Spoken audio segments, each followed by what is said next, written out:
Oh, Cobra Kai. I don't ever really get to review shows that are actually good anymore, but honestly, this show is like my favorite dessert. It's like banana pudding. It never disappoints me. It never fails me. It never makes me think of, again, spirit fidgeting my soul out of my very own body and wishing that King Yama would have mercy on my soul. You get my cut, right? These shows, they're taking a toll on me. They're taking away my happiness and my spirituality.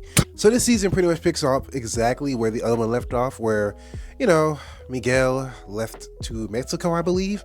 It's all kind of fuzzy. He left to Mexico to find the history of his past and the secrets of his past. And he finds out that, his dad's kind of a, piece of crap. Who would have thought? Who would have guessed it? And yeah, it was all just kind of interesting, I'm not gonna lie to you, I don't really care much for Miguel as a character. He seems obviously just the one note guy. He's the typical protagonist. He's the Kirito. He's your cut and paste character, but I do not hate it at all. A lot of interesting things that were done with John Kreese, I'm not gonna lie to you. Like his little kind of sort of redemption arc, but not really, was hilarious, especially towards the end, because we all thought that he was, finally gonna turn a new leaf, and really it was just a way for him to escape prison. Spoilers. Well, I don't know why people still do spoilers, by the way. Really, it's going to be spoilers in these type of reviews and videos. Like, I'm so tired of speaking people getting so mad about spoilers when you come to a video about a freaking show review. Anyways, little tangent aside, let's continue. If there is one thing I never get tired of, it is the fight scenes in Cobra Kai, because they're always directed wonderfully. Like, I literally never have a single complaint. There's always this big, cinematic fight scene at the near of the end of the every season. Like, near the end of every season, there's this crazy and outlandish fight scene that can only be done with wires and a lot, and I mean a lot of stunt doubles. And I'm not gonna lie to you, this one takes the cake, man. Like, you had the freaking sword fight with the main villain ponytail guy. I forgot his name. I know, right? It was hilarious, man. It was so good. They had like a katana battle, in the rain, and it was really cinematic, and I really did enjoy it. It was pretty awesome, man. It was really just the picture of masculinity, violence, rage. No, let me stop. But no, all seriousness, bro, it was amazing. I loved it. It was incredible. Really hype. I'm not gonna lie to you.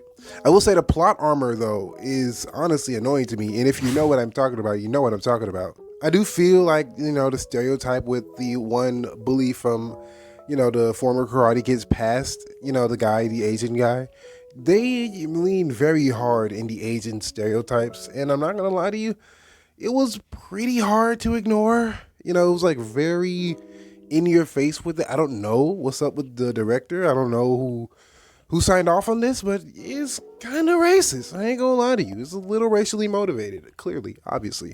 Everything with Robbie was pure perfection, by the way. Perfectly acted, perfectly casted, as usual. He did his thing this season, man.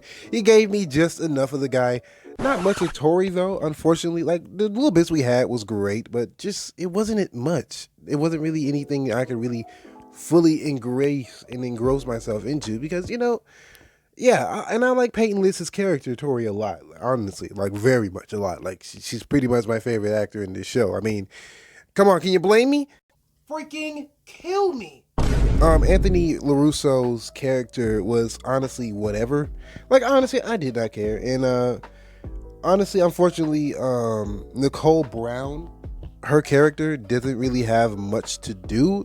In fact, she's pretty much non-existent from the entirety of Cobra Kai. I don't know what happened with the actress.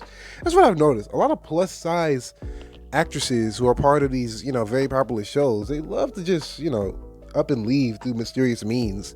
Very interesting to say the least, but hey, whatever. Also, Kenny, I'm sorry, I can never take Kenny serious as a antagonist. I just can't. Like, he tries to pretend to be Billy Badass, and it just doesn't come off genuine. Like, it just doesn't work for me, to be perfectly honest with you. He always looks like he's on the verge of he's finna cry or something. I don't know. It doesn't do it for me. I just never really bought it, him as a villain.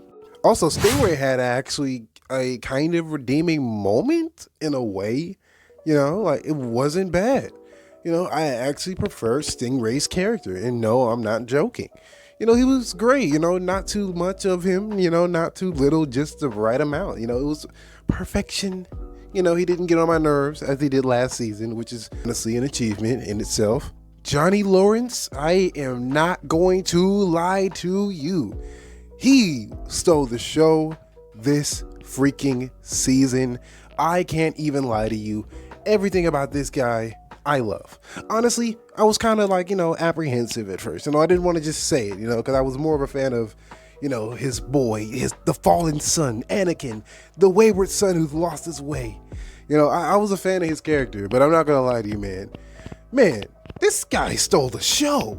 And honestly, there was a beautiful message, about family and why he's fighting anymore. And honestly, towards the end of the series or the season, whatever you want to call it, honestly, I loved what they did with his character. Not only his character, but for once, you see a man wanting to be a father and wanting to be there for his children and his future children. And honestly, I love that message. There isn't a single doubt in my mind that if they keep going this route, I'm going to keep tuning in every single time. Because I don't get too many shows like this, It's always the reluctant guy who doesn't want to do it, or guy. Yeah, he has his doubts that he won't be able to do a good job because of his past, but he actually is ready to be a father and to take the next step again. He's made right so many of his wrongs, and he's came a long way to his character. If this was a series finale, I wouldn't be mad at this. I really wouldn't be. But let's face it, they're going to milk this for whatever it's worth, honestly. Also, I want to just say this too. This show has done something that I didn't think any show could ever do again. And it may have actually restored my faith in modern entertainment. There's no woke political messaging. Man, it feels amazing to go through this freaking show and not even have to worry about, is it going to get political? Because it never does. If anything, they make fun of it in the best way possible. And it doesn't feel forced. It doesn't feel cheap. Bro, they take the piss out of this. And I love it. They did this last season, and I was kind of worried at first, but no, they pulled through. It's just not woke. It's just not woke. Thank Kami, bro. It's not woke.